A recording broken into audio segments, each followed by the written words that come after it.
Hello guys, welcome to my YouTube channel. तो आज हम आपको जगन्नाथपुरी के बारे में कुछ जानकारियां देंगे, लेकिन उससे पहले अगर आप इस चैनल पर नए हैं तो चैनल को सब्सक्राइब तथा बेल आइकन को ऑल पर सेट कर ले तथा कमेंट में जय श्री कृष्ण जरूर लिखें। तो शुरू करते हैं। भगवत धाम के बारे में स्कंद पुराण में वर्णन है कि जगन्नाथपुरी को पुरुषोत्तम क्षेत्र कहते हैं। कृष्ण का नाम अगर सिर्फ पुरुषोत्तम कहें तो नारायण को पुरुषोत्तम कहते हैं और प्रभु श्री रामचंद्र जी मर्यादा पुरुषोत्तम है और जो पूर्ण पुरुषोत्तम है वो है भगवान कृष्ण। तो तत्व स्वरूप इन तीनों में कोई अंतर नहीं है, इसीलिए भगवान का ही धाम है, भगवान का घर है, इसलिए इसे पुरुषोत्तम क्षेत्र भी कहा जाता है। ये 5 कोस का क्षेत्र है तथा इसका 2 कोस समुद्र में है और 3 कोस जो है वो पृथ्वी में है। और इस पूरे क्षेत्र को शंख क्षेत्र भी कहा जाता है क्योंकि यह शंख के आकार का है। और जो यहाँ निवासी है इन सबको अगर ऊपर से दर्शन करे तो सारे जितने भी नगरवासी हैं सबको 4 हाथ यानी वैकुंठ लोक में जो है उनके नित्य या सिद्ध रूप में उसके दर्शन हो पाते हैं। उनके जो नित्य या सिद्ध रूप है उसमें वो दर्शन पाते हैं। ये भगवत धाम के कुछ हिस्से हैं जो भौतिक जगत में आज भी है, जो हमें अचंभित कर देती है। ये सब देखने पर हमारी आस्था और भक्ति भगवान में और भी बढ़ जाती है। और यहाँ जो रोहिणी कुंड है, इस कुंड से प्रलय का जल निकलता है और संपूर्ण ब्रह्मांड में प्रलय हो जाता है, लेकिन जगन्नाथपुरी में कुछ भी नहीं होता। रोहिणी कुंड का ये महत्व है। भगवान की जो 3 शक्तियां होती है जिन्हें कहते हैं संवित, क्लादिनी और संदिनी। तो जो संदिनी शक्ति होती है भगवान की, वो शक्ति इस धाम को प्रकाशित करती है। तो ये धाम बिल्कुल अलौकिक है। इस भौतिक जगत से जगन्नाथपुरी में जो मेन गोपुरम है, जिसके सबसे ऊपर जो पताका लहरा रहा है वह हवा चले या ना चले हमेशा लहराता रहता है। और हवा अगर चलती भी है तो उसके अपोजिट उसका डायरेक्शन होता है। तथा जगन्नाथपुरी के ऊपर जो पताका होता है कहते हैं इसे जब भी चेंज किया जाता है, जैसे द्वारकाधीश मंदिर में दिन में 5 बार पताका बदला जाता है, इसी तरह जगन्नाथपुरी में उल्टे पैर चढ़ते हुए जाके इस पताका को चेंज करते हैं। ये यहाँ का नियम है। और ये पताका इतना सुंदर है कि इसका दृश्य देखते ही एकदम अद्भुत लगता है। और इस तरह अगर एक भी दिन पताका चेंज नहीं किया तो 18 साल के लिए मंदिर बंद हो जाएगा। तो पताका बदलना बहुत ही महत्वपूर्ण सेवा है। और ये जो गोपुरम है जिस पर चढ़कर पताका लहराया जाता है, ये 214 फीट ऊंचा है। यहाँ उल्टे पैर जाने का सुनकर ही आपको लगता होगा कि ऐसे में अगर कोई दुर्घटना हो गई तो, लेकिन भगवान के धाम में कोई दुर्घटना कैसे हो सकती है। ऐसा कहा जाता है कि बहुत सालों पहले ऐसा कुछ किस्सा हुआ था कि जो उल्टे पाँव करके चढ़ते हैं तो कोई एक पांडा स्लिप कर गए थे और लोग अचानक से डर गए थे कि क्या होगा अब इनका।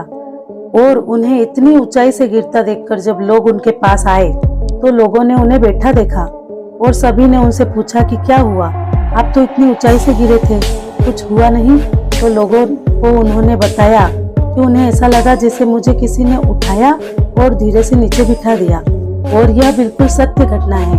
और जिस इंसान के साथ यह घटना हुई थी उनका नाम है प्रहलाद महाराज। यहाँ की एक और मान्यता है, जो चक्र है, चक्र के बारे में, जो पताका के ठीक नीचे भगवान का चक्र रहता है, सुदर्शन चक्र, उसके बारे में भी हमने कुछ मान्यताएं सुनी है। और उसकी सबसे चौंकाने वाली बात तो यह है कि उस चक्र को आप कहीं से भी देख लो, किसी भी दिशा से देखने पर वह आपके सामने ही नजर आएगा, कहीं से भी देख लो। और यहाँ पर जगन्नाथ मंदिर की किसी भी समय परछाई नहीं बनती, कभी भी देख लो। एक बार जब महाप्रभु ने उस शंख क्षेत्र में प्रवेश किया तो 5 कोस की दूरी से ही उन्होंने पहले उस चक्र को ही देखा, तो उन्हें जगन्नाथपुरी के चक्र का सुंदर दृश्य दिखाई दिया और वहीं उन्हें बाल गोपाल का स्मरण हुआ और वही भाव विभोर होकर वह मूर्छित हो गए। तो ये चक्र के दर्शन बहुत ही पवित्र दर्शन है। ऐसा माना जाता है कि यहाँ चक्र के दर्शन कीजिए तो साक्षात भगवान के दर्शन आपको हो गए। और आपने कई मंदिरों के शिखर पर पक्षी उड़ते या बैठे देखे होंगे, लेकिन जगन्नाथ मंदिर के शिखर पर कोई भी पक्षी नहीं बैठता तथा यहाँ से किसी भी प्रकार के विमान के उड़ने पर भी मनाही है। श्री जगन्नाथ मंदिर में 500 कुक्स हैं तथा उनके 300 असिस्टेंट्स हैं और वहाँ जोरदार व्यंजन पकते हैं। अग्नि प्रज्वलित की जाती है और उस अग्नि पर व्यंजनों से भरे 7 मटके रखे जाते हैं जिनमें व्यंजन पकता है। और आश्चर्य वाली बात तो यह है कि 7वें नंबर के यानी सबसे ऊपर वाले मटके का व्यंजन सबसे पहले पक जाता है। फिर छठे नंबर, फिर 5वें नंबर वाले मटके का, फिर चौथे नंबर वाले मटके का, फिर तीसरे, फिर दूसरे, फिर सबसे लास्ट में जो अग्नि के सबसे नजदीक होता है जो मटका, उसका खाना पकता है ना चौंकाने वाली बात। ऐसी ही कई चमत्कारिक चीजें यहाँ के बारे में जानने के लिए, लेकिन वीडियो बहुत लंबा हो जाएगा, इसलिए समय को ध्यान में रखते हुए जरूरी जानकारियाँ ही आपको दूंगी। और यहाँ लाखों संख्या में भक्तों के आने पर भी प्रसाद कभी खत्म नहीं होता, लेकिन जैसे ही द्वार बंद होने का समय होता है तो संपूर्ण प्रसाद खत्म हो जाता है। यानी कभी भी एक भी अन्न का दाना वेस्ट नहीं होता। प्रसाद यानी प्रभु के साक्षात दर्शन वेस्ट नहीं होते। भगवान को इतना 56 भोग लगता है कि उनके लिए एक बाजार ही खुल गया, अनंत बाजार, जिसे अनंत बाजार कहा जाता है।